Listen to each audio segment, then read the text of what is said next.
اللہ جب تو پوچھا کہ عمر فاروق جانتے ہو یہ شخص جو اس مجلس میں حاضر ہوا تھا سوال کیا تھا یہ کون سے؟ کہا نہیں اللہ کہا یہ ہم سے جبرائیل تھے جو ہمارے درمیان تمہارے درمیان اس لیے آئے تھے لِتُعَلِّمَكُمْ دِينَكُمْ تاکہ تمہارے دین کو تمہیں سکھائیں.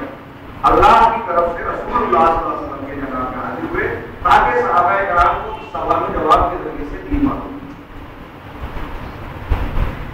اس حدیث سے بہت سارے مسائل اب دنیا میں معلوم ہوئے. ایک بنیادی بات یہ معلوم ہوئی کہ دین کسے کہتے ہیں. دین مجموعہ ہے اسلام کا، ایمان کا اور انسان کا. اس میں اسلام اور ایمان کے معنی میں لوگوں نے بڑی بحث کی. جب صرف اسلام بولا جاتا ہے تو اس میں ایمان شامل ہوتا ہے، صرف ایمان بولا جاتا ہے تو اس میں ایمان اسلام شامل ہوتا ہے. ایمان حاصل بحث ہوتا ہے. اور اگر دونوں کو الگ الگ ایک ساتھ ذکر کیا جائے کہ یہ اسلام ہے یہ ایمان ہے تو دونوں میں فرق ہوتا ہے. اسلام ظاہری اعمال اور ارکان کو کہتے ہیں اور ایمان داخلی تصدیق اور یقین و عقیدے کو کہتے ہیں. اسلام ظاہری اعمال احکام، ایمان عقائد اور داخلی چیزیں باطن کی چیزیں تصدیقات یقین، اور انسان دونوں کو خوبصورت بنانا دونوں کو ترقی دینا. ان تینوں چیزوں کا مجموعہ دین ہے. اس حدیث سے معلوم اس دین کا سیکھنا ہر مسلمان پر بقدر ضرورت اور بقدر استطاعت یہ ہر مسلمان کے لیے ہے. اس کی تفصیلی معلومات اور علم حاصل کرنا فرض کفایہ ہے. مقدر کچھ لوگوں کا علم حاصل کرنا لازم ہے.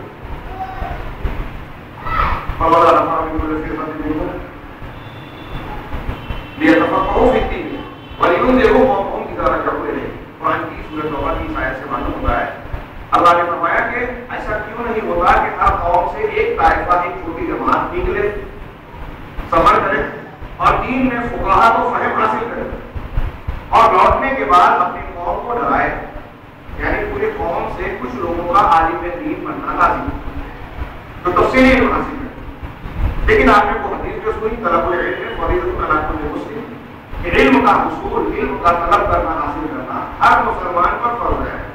اس کی تشریح ہمارا یہ ہوا کہ ہر مسلمان پر جو عقیدہ اختیار کرنا، جو اعمال کو انجام دینا فرض ہے، جو حقوق ان پر عائد ہوتے ہیں وہ سیکھنا ضروری ہے. ایک تو ہوتا ہے سب کے لیے مشترک مرد اور عورتوں، نماز ہر ایک کو پڑھنی ہے، ہر ایک کو سیکھنا لازم. شرک سے بچنا، جہنم سے بچنے کے لیے لازم ہے. اس لیے ہر مسلمان کو شرک اور توحید جاننا ضروری ہے. لیکن ہر شخص تاجر نہیں ہے تو تجارت کے احکامات سب کو تفصیل سے جاننا ضروری ہے. جو تاجر ہے اس کے لیے ضروری ہے. آپ نے شادی کی، دنیا کے احکامات کا معلوم کرنا ضروری ہے. یہ علم کی تعلق سے بات کی. اور جو دین کے دائرے میں آتا ہے، دنیا کے علوم کی اپنی فضیلت ہے، وہ فرض نہیں ہے، وہ مستحبات میں سے ہے. بعض مرتبہ وہ جب دین کو سیکھنے کے لیے یا قوم و ملت کے مسائل کے حل کے لیے ضروری ہوتا ہے تو وہ بھی فرض ہوتا ہے. جیسے قوم کے دفاع اور حفاظت کے لیے ٹیکنالوجی حاصل کرنا ضروری ہے، دوسری قوموں سے مقابلے کے لیے ضروری ہے. آئیت کو لوگ مستطاعت من رباط الخیل من قوت و رباط الخیل. اللہ نے فرمایا کہ اپنے مخالفین کے لیے قوت اور گھوڑوں کو تیار رکھو، یعنی جنگی صلاحیت. اب موجودہ دور میں جو اس کی ٹیکنالوجی ہے، جو ضروریات کی چیزیں ہو سکتی ہیں، اس کا سیکھنا اس اعتبار سے شاید کو بتانا ضروری ہو. لیکن دین کا سیکھنا یہ ہر مسلمان پر بقدر ضرورت اور بقدر استطاعت ہے. بخاری کی حدیث میں جو بہت مرتبہ آپ نے سنی ہو کہ اللہ کے رسول نے فرمایا من یرید اللہ بہ خیرا یفقہہ فی الدین. اللہ جس کے ساتھ اپنے بندوں میں جس کے ساتھ خیر کا ارادہ فرماتا ہے اس کو دین میں سمجھ عطا کرتا ہے، دین میں فقاہت عطا کرتا ہے. فقہ کا ایک معنی تو وہ ہے جو ہمارے یہاں مسائل کے جاننے والے معرفت احکام شرعیہ بادلتها التفصیلیہ، تفصیلی دلیلوں کے ذریعے سے احکام کی معرفت اس کی تعریف کرتا ہے کہ یہ واجب ہے، یہ سنت ہے، یہ فرض ہے، یہ حرام ہے، یہ مستحب ہے وغیرہ. ایک فقہ یہ ہے جو علم فقہ کہلاتا ہے. لیکن جو حقیقت میں قرآن حدیث میں جس کو فقہ کہا گیا اس میں پورے دین کی سمجھ داخل ہے. اور فقیہ وہ ہوتا ہے جو اللہ سے ڈرتا ہے، جو لوگوں کو ڈراتا ہے. جیسا کہ قرآن کی آیت نے کہا کہ دین میں فقاہت حاصل کرنے کے بعد واپس لوٹ کر اپنی قوم کے لوگوں کو آدمی ڈرائے. اگر ایک آدمی ڈراتا نہیں ہے, اس کے اندر خشوع خضوع خشیت الہی نہیں ہے, تو صرف انفارمیشن اور معلومات کی بنیاد پر وہ فقیہ نہیں کہلائے, وہ عالم نہیں کہلائے. انما یخشی اللہ من عبادہ العلماء, اللہ سے اس کے عالم بندے ہی ڈرتے ہیں. اب ایک آدمی سرٹیفکیٹ ہم لوگوں کی طرح لے لے اور ہمارے اندر اللہ کا خوف و خشیت نہ ہو, اور اہل علم نے اس آیت کی سورہ فاتر کی جو مشہور آیت ہے, اس کی آیت کی روشنی میں کہا کہ وہ عالم حقیقی عالم نہیں ہے, اسے معلومات ضرور ہے لیکن اللہ کی خشیت کے وصف سے محروم ہونے کی وجہ سے وہ حقیقی عالم نہیں ہے. تو اللہ تبارک و تعالیٰ, اللہ کے رسول صلی اللہ علیہ وسلم نے فرمایا کہ اللہ جس بندے کے ساتھ خیر چاہتا ہے اسے دین میں فقاہت عطا فرماتا ہے, یعنی دین کی سمجھ ہے. اب دین کیا ہے, میں نے بتایا حدیث جبریل کی روشنی میں مختصر اسلام, ایمان, احسان. اس کو 3 حصوں میں تقسیم کریں تو ایک ہے عقائد ایمان کو, ایک ہے اعمال اسلام کو, اور ایک ہے ایمان اسلام اور ایمان کو ترقی دینا, بہتر اور خوبصورت بنانا, یہ ہے احسان. ان تینوں چیزوں کو سیکھنا, ان سے متعلق تمام چیزوں کو سیکھنا یہ دین. اور اس دین کو جو جتنا زیادہ جانے گا, اللہ کے رسول صلی اللہ علیہ وسلم کے فرمان کے مطابق اللہ تعالیٰ اس سے اتنا خیر کرے. یہ علماء کے لیے بہت بڑی فضیلت کی بات ہے کہ جو شخص قرآن و حدیث کا صحیح عقیدے اور صحیح اعمال کا علم رکھتا ہے, گویا اللہ تبارک و تعالیٰ نے اس کو اپنے بہت سارے بندوں میں سے خیر کے لیے منتخب کر دیا. اور جو شخص دین کے علم سے اتنا محروم ہے, گویا وہ اس خیر سے اتنا محروم ہے. اور جو بالکل ہی محروم ہے, گویا اللہ تعالیٰ نے اس کے ساتھ خیر چاہا ہی. کیا ہم میں سے کوئی شخص چاہتا ہے کہ ہم اس خیر سے بالکل ہی محروم لوگوں میں سے بن جائیں؟ ظاہر سی بات ہے, تو بندے مومن اللہ اور آخرت کو ماننے والا ایسا نہیں جان سکتا, ایسا نہیں کہہ سکتا, سوچ نہیں سکتا. اگر ہم یہ خیر چاہتے ہیں تو ہمارے اندر علم کی طلب ہونی چاہیے. عمر کے کسی بھی حصے میں دین کے سیکھنے کی کوئی خاص مدت, خاص پیریڈ نہیں ہے. اسکول کالج کا ایک نظام ہوتا ہے, عمر کی ایک قید ہوتی ہے, وہ وہاں کا تعلیمی نظام ہے. لیکن سیکھنے سکھانے کا یہ معاملہ زندگی کے پیریڈ میں ہر مرحلے میں جاری رہنا چاہیے, جاری رہ سکتا ہے, یہاں تک کہ موت آ جائے. ہمارے اسلاف میں ایسے ایسے لوگ ہیں جنہیں یہ یقین ہے کہ آخری وقت ہے, اس کے باوجود کیا ہے کہ اس بارے میں معلومات نہیں. آپ معلومات نہیں کیا کروں, کہا میں اللہ کے اس دنیا سے رخصت ہوں جانکاری کے ساتھ, علم حاصل کر کے یہ میرے لیے بہتر ہے بنسبت اس کے کہ میں اس کے بارے میں جاہل ہوں. ایسی بہت سی مثالیں ہیں, اس موضوع میں بھی تفصیل میں نہیں جا رہا. دین کی چند بنیادوں میں سے ایک بنیاد, 3 چیزیں جو میں نے بتائی. سب سے پہلے عقیدہ, ایمان بنیاد ہے.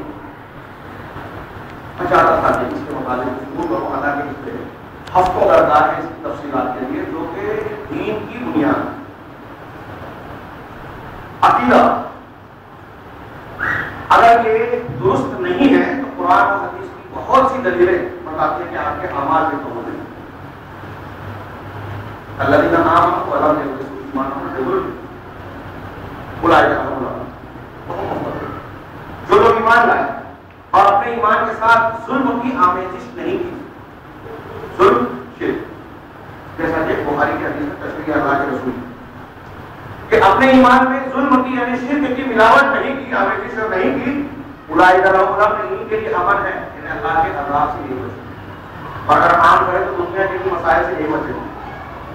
مسلمانوں کے اور ہمارے کتنے مسائل پڑھیے, سب سے محفوظ قلعہ گمراہیوں سے, اپنی دوسروں کے گمراہ کرنے سے, دوسروں کی سازشوں سے, حملوں سے بچنے کا سب سے محفوظ قلعہ صحیح عقیدت سے ایمان. اللہ نے فرمایا کہ جو اپنے ایمان کے ساتھ ظلم کی آمیزش نہیں کرتے, یہ ان کے لیے امن ہے اور یہی ہدایت والے ہیں. اس کا مطلب جنہوں نے آمیزش کر دی ظلم کی, وہ ہدایت والے نہیں ہیں. یہاں ظلم کی تشریح تو ایمان سے کی. اب جیسے جیسے وہ شرک سے کی, اللہ کے رسول صلی اللہ علیہ وسلم نے اب شرک کی, کفر کی جتنی قسم پائی جائے گی اتنے ایمان میں ملاوٹ ہوگی, ایمان میں کمی ہوگی, اور اتنی امن سے محرومی ہوتی جائے. اللہ تبارک و تعالیٰ نے سورہ زمر کی آیت نمبر 65 میں کہا کہ اِنَّا أَوْحَيْنَا إِلَيْكَ كَمَا أَوْحَيْنَا إِلَى الَّذِينَ مِن قَبْلِكَ کہ ہم نے اے رسول آپ کی طرف بھی وحی کی ویسے کی جیسے آپ سے پہلے کے لوگوں کی طرف کیا وحی کی؟ لیکن اشرفت لیحبطن عملک، کہ اگر آپ بھی شرک کریں گے سارے عمل آپ کے برباد ہوں۔ صرف یہ ایک آیت قرآن کی ایک مومن بننے کے لیے رونگٹے کھڑے کر دینے والی ہے کہ رسول کو خطاب کر کے کہا جا رہا ہے کہ ناممکن ہے کہ آپ شرک کریں، لیکن بفرض محال اس کی مذمت، شناعت اور قباحت بیان کی جا رہی ہے کہ رسول کی شخصیت بھی اگر شرک میں مبتلا ہو جائے، توحید کی ضد میں مبتلا ہو جائے تو سارے عمل برباد۔ ایسی اور بھی دلیلیں ہیں، میں یہاں صرف یہ استدلال کر رہا ہوں اس موقع اس مرحلے پر کہ اگر عقیدہ درست نہیں ہے تو آپ کتنی بھی تسبیحات پڑھیں، نوافل ادا کریں، ذکر اذکار کریں، دینداری کا ظاہری چولا اپنے اوپر ڈال لیں، اللہ کے یہاں کوئی عمل قابل قبول نہیں ہوگا، سارا عمل برباد ہو جائے گا۔ کیا ہے؟ جو کفر کرے گا اللہ کے ساتھ، فقد حبط عملہ، من یکفر باللہ فقد حبط عملہ، اس کا عمل ضائع ہو جائے، برباد ہو جائے۔ اس لیے سب سے پہلی چیز لازم چیز ہر مسلمان مرد عورت جوان بوڑھے پر سیکھنا جو فرض ہے وہ عقیدہ، صحیح عقیدہ۔ اس سے بڑا اور اس سے اہم موضوع دنیا میں کوئی نہیں، اس سے زیادہ اہم چیز ہمارے لیے جس کو ہم مقدم کریں سیکھنے سکھانے کے لیے، توجہ دینے کے لیے کوئی دوسری چیز نہیں۔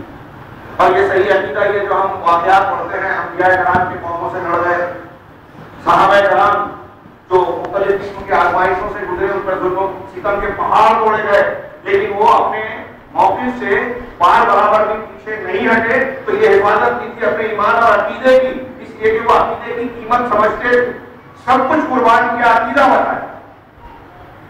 ہمارے یہاں اس کا شعور ہی نہیں، یا تو جہالت کی وجہ سے، یا غلط عقائد کی تشہیر اور اس سے متاثر ہونے کی وجہ سے، یا دوسرے قوموں کے اثرات کی وجہ سے۔